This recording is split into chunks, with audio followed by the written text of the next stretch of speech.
Well, for Group Ma and losing their rig, ultimately they'll still make it to the finish ahead of us. We're probably 10 days away, I guess, from getting to where they are. So they've got plenty of time to drift to the finish, or even probably get a new rig in time. Doesn't make a lot of difference really. We've still got points that we've got to gather.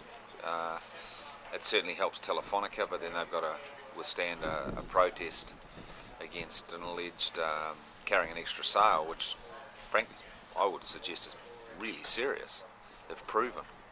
So still plenty to play out yet. There's obviously been a lot of damage. There's always damage in this race. Probably the boats are going quite a lot faster, and the loads I think they've gone exponentially quite a lot quicker than last time, and therefore the loads have gone up and haven't really been necessarily calculated quite correctly by the engineers, because they didn't realise the boats were going to go so fast. But it's all part of it really, and I guess for the future it will change. And obviously Group Ma is pretty unlucky, crocky inside of the finish line. But everyone has now suffered something during the race. It tends to dish itself out fairly evenly, and I guess everyone will be a bit more careful for the rest of it. You know, perhaps people could perceive that it's chaos across the fleet, but I just ask, like, what do people want to see? You know, like, do people want to go see Formula One racing and seeing no cars ever break down?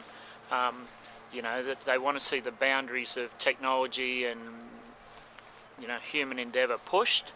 Of course they do, and that's what this race is about. Like, we need to have, in order for a boat to be reliable in this race, and believe me, our boat is reliable, you need the best designers, best builders, best sailors, and you're a good chance of it being right. You know, we've done 30,000 miles without a breakage, and we had a breakage. I don't look at that as unreliable. 30,000 nautical miles of a boat that's been pushed to the limit, and okay, yes, we have one breakage. I think there's a story in it for the public. We'll learn and we'll get better, and we won't have those same mistakes happen again. But I still think it's a very good formula for both the public and the competitors. I just can't imagine. I can't imagine going and watching Formula One racing and there being no dramas.